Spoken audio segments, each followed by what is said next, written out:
4월 3일 모닝브리핑 시작하겠습니다. 국채금리가 또 올라갔고 테슬라가 크게 빠지면서 이제 지수가 또 하락하는 그런 모습을 보였고요. 다만 이제 막판에 낙폭을 좀 줄인 게 연준 인사들이 올해 3번이나가 적절하다. 뭐 서둘 필요는 없지만 3번이나 적절하다라는 발언이 나오면서 금리 상승폭이 조금 약해지고 달러 인덱스가 하락했습니다. 이것 때문에 낙폭을 좀 줄였고요. 우리 증시는 삼성전자가 수급 블랙홀 역할을 하고 있죠. 삼성전자 거래 대금이 줄어드는지가 관건이 될 것 같고, 특히 코스닥 같은 경우는 특정 대형주들, 종목군들의 거래 대금이 증가될 때, 뭐 종목들이 이유 없이 하락하는 그런 경향성이 좀 있거든요. 그래서 오늘 장에서 이런 어떤 수급 블랙홀이 좀 약해지는지 이 부분을 중점적으로 살펴봐야겠습니다. 우선 미증시는 뭐 3대 지수 다 빠졌고, 러셀 2000 지수가 되게 많이 빠졌거든요. 그러니까 최근에 뭐 대형주 몇 개로 지수는 좀 왜곡될 수 있기 때문에 러셀 2000 기준으로 봐야 되는데, 역시 금리에 대한 부담으로 시장은 좀 약했다, 이렇게 봐야 됩니다. 금리에 대한 부담이 최근에 좀 불거진 건 지표가 좋으면 연내 금리를 내려서 경기 침체를 막아야 된다, 이런 어떤 이슈가 좀 있는데, 경기 침체를 갈 이유가 없으니까 금리를 내릴 이유도 약해지는 거잖아요. 그렇게 되면 금리 인하가 지연될 것이고, 그러면 올해 한 3번 정도 또는 4번 정도 금리가 내려갈 것으로 보고, 기업들의 실적 변수 중에 금리 3차례 인하를 변수로 놓고서 실적 전망을 했었거든요. 이게 수정이 될 수밖에 없는 거죠. 비용이 더 많이 나가야 되니까, 이자라든가 이런 것들이.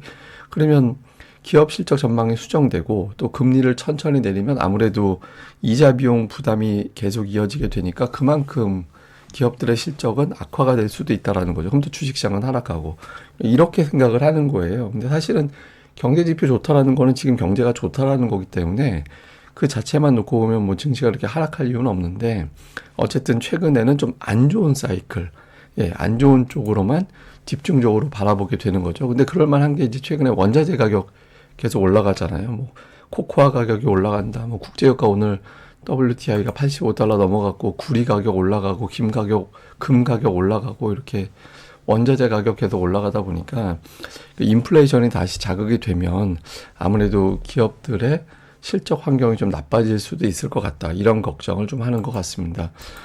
그리고 오늘 연준 인사들 발언, 또 금리 관련된 전망, 이런 것들도 많이 나왔는데, 메리데일리는 올해 3차례 인하가 적절하다. 그러니까 그렇지만 당장 금리 인하가 급하진 않다, 이렇게 언급을 했거든요. 인플레이션이 낮아지고 이제 울퉁불퉁하고 고용이 강하기 때문에 당장 금리를 내릴 필요는 없다, 이렇게 이야기하면서도 3번 인하를 이야기를 했어요. 그리고 로레타 메스터든 또 이 사람도 3차례 인하가 적절하다. 그렇지만 다만 이건 약속은 아니다.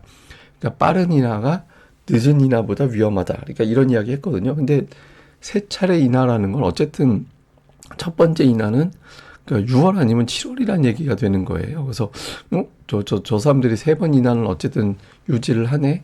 라고 투자자들이 보면서 금리가 막 10년물이 4.4% 전후까지 올라갔던 게 이제 상승폭이 축소가 되고, 그렇게 되면 증시가 많이 빠졌다가 그나마 좀 낙폭을 줄이는 그런 결과가 나왔습니다.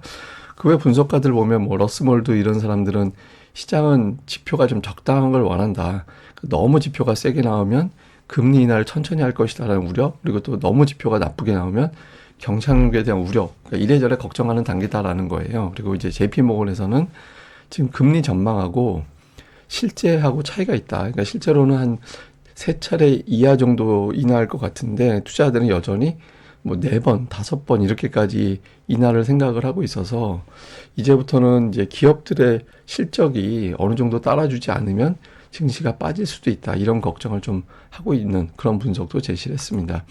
오늘 나온 지표 중에서 중요했던 거는 이제 고용지표, 그러니까 구인 건수인데, 구인 건수는 예상치 부합하게 나왔고요. 자발적 이직률, 이거는 이제 어떤 의미냐면 나는 회사를 그만두고 나갈 거야. 이게 왜 중요하냐면, 회사 그만두고 나갈 거야 라는 건 다른 회사로 가면 월급을 더 많이 받을 거야, 이렇게 생각하는 거잖아요. 그게 이제 임금 상승률 데이터로 보는 거거든요. 근데 자발적 이직률이 내려가고 있다는 거는 임금 상승률이 둔화되고 있다는 걸 의미하는 겁니다. 그래서 오늘 나온 지표는 어제 제조업 지표보다는 이제 금리를 끌어올리는 그런 역할을 하지는 않았습니다. 뭐 주요 종목들 뉴스 보면 그 오펜하이머에서 엔비디아 이야기를 했는데, 최근에 하락은 그냥 차익 매물이다, 뭐 수요 걱정이 없기 때문에 뭐 지금 당장 엔비디아의 주가 하락을 걱정할 필요는 없다, 이런 주장을 했고요. 다음에 이제 블룸버그에서 나온 기사에서는 애플이 1분기에 이제 12% 정도 빠졌는데, 이게 과매도다. 공매도 세력들이 이제 슬슬 이제 청산할 수도 있을 것 같다. 뭐 이런 식의 어떤 주장을 했습니다. 그래서 이제 파이퍼 샌들러에서는 배당이라든가 자사주 매입을 감안해 볼 때 애플의 추가 하락은 제한적일 것이다. 이렇게 주장을 했습니다. 실제로 보면 최근에 공매도 포지션 보면 테슬라가 제일 공매도 포지션이 많고 그 다음이 이제 애플이었거든요. 그러니까 공매도 비중이 센 규모가 큰 종목들이 최근에 좀 약하긴 했죠. 뭐 테슬라 공매도 비중 기억을 해놓고 이 데이터를 본다라면 테슬라 오늘 5% 가까이 빠졌는데 그 재료가 된 거는 차량 인도량이 전년 대비 줄어들었다, 전분기 대비 줄어들었다 이런 내용들 때문에 빠졌잖아요. 그러니까 재료에 대해 이게 사실 엄밀하게 보면 공장 가동, 홍해 배송량 문제 뭐 이런 등등 영향도 좀 있었다라고 봐야 되거든요. 근데 재료에 대해서 상당히 과민하게 반응을 하죠. 그러니까 앞서 말씀드렸던 공매도 그리고 최근에 금리에 대해서 민감해진 것도 종목들별로 공매도 포지션이 좀 쌓여 있는 것 때문에 아마 그런 공매도 세력들의 어떤 의도적인 뭐 그런 것도 일부에 좀 영향이 있는 게 아닌가 싶기도 합니다. 근데 어쨌든 공매도 많이 쌓여 있는 테슬라가 오늘 낙폭이 좀 유난했다. 이 점도 우리가 체크를 해봐야 될 것 같습니다.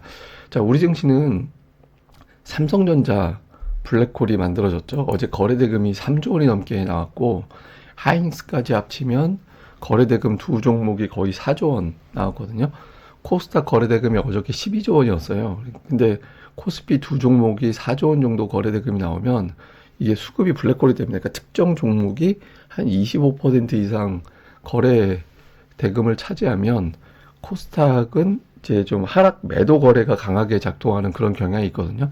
그러니까 코스닥 팔아서 저쪽으로 넘어가야지 뭐 이런 흐름이 나오게 되는 것 때문에 이제 어제 같은 경우는 코스닥이 뭐 어떤 종목도 큰 호재가 있지 않는 한 좀 빠지는 흐름이 만들어지게 되는 거죠. 그러니까 예전에 제가 뭐 2차전지 거래대금 가지고 코스닥 그런 수급 블랙홀 분석해 드린 적이 있었는데 그러니까 지금 거래대금이 계속 줄어야 됩니다. 그러니까 삼성전자는 1조 원대 중반 정도까지 줄어들어야 이제 코스닥에 조금 변화가 생길 수 있는 그런 환경이 만들어집니다. 그리고 또 하나는 또다시 이게 만들어진 건데 한때 그 밸류업 이슈 때문에 기관들이 그냥 묻지마 매도를 막 한 적이 있잖아요. 하루에 1,000억 원 이상씩 매도를 엄청 해댔는데 어저께 또 매도가 갑자기 커졌죠. 그러니까 삼성전자 가기 위해서 코스닥을 대량 매도하고 기관 투자들의 매도까지 더해지면서 이제 시장이 코스닥이 낙폭이 커지는 그런 경향이 나왔거든요. 그러니까 오늘 이 두 가지가 해소가 돼야 돼요.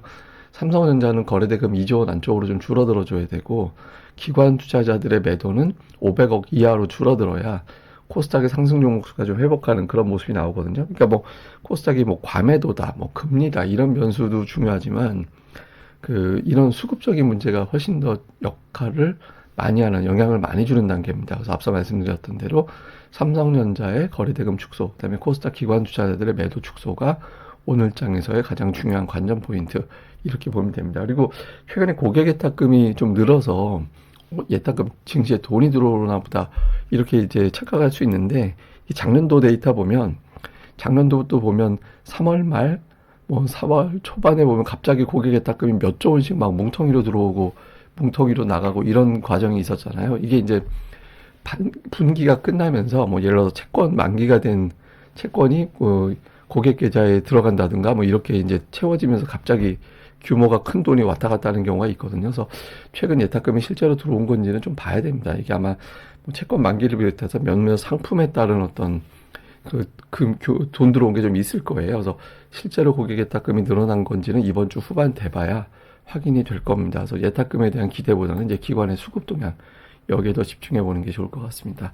근데 어쨌든 오늘 환율이 어떻게 되는지도 봐야 됩니다. 일단 달러 인덱스가 빠졌는데 오늘 원달러 환율이 좀 내려가지면 숨통이 좀 트일 수 있거든요. 그래서 오늘 환율이 좀 빠져지는지 요거 좀 봐야 될 거고 앞서 말씀드렸던 기관 투자자들의 코스닥 매매 그리고 삼성전자 거래대금 감소 이 두 가지가 오늘 어제 같은 코스닥 시장의 어떤 급락을 좀 커버하는 그런 데이터가 될 수 있거든요. 이런 숫자가 나오는지 좀 볼 필요가 있고 그 다음에 이제 코스닥에서 탈출구가 되기 위해선 빅3 2차전지, 제약, 반도체 이 중에서 어제 반도체가 움직이긴 했지만 오늘 2차전지는 또 테슬라 부담이 좀 있겠죠. 근데 어쨌든 좀 시장을 버텨줄 수 있는 어떤 종목군들이 등장을 해줘야 됩니다. 이게 빅3 중에서 가장 이상적인 건 2개 정도 아니면 하나라도 좀 시장에서 지탱해주면서 이거 의지할 때가 생겼는데 이런 분위기를 만들어주는지 이것도 오늘 중요한 포인트로 봐야 될 것 같습니다.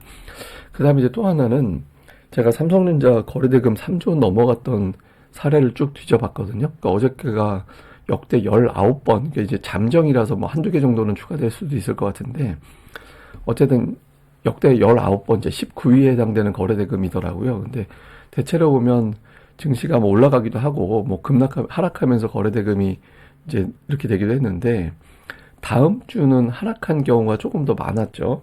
근데 이게 데이터가 조금 애매한 게 2021년 1월에 3조 원 넘겼던 사례가 그때 절반 정도 차지해버려가지고 이게 무슨 다음 주에 무조건 빠졌다 이런 데이터로 삼기는 좀 애매한 측면이 있습니다. 그래서 2021년 1월에 유난했던 경우가 있어서 그거를 좀 빼고 봐야 돼서 뭐 다음 주에 어떻게 된다 이거는 좀 뭐 단정하기는 데이터상 어렵고, 근데 어쨌든 어저께 역대 20위 이내에 거래대금이 터졌고 이 거래대금이 줄어드는 게 지금으로서는 상당히 중요한 변수가 된다.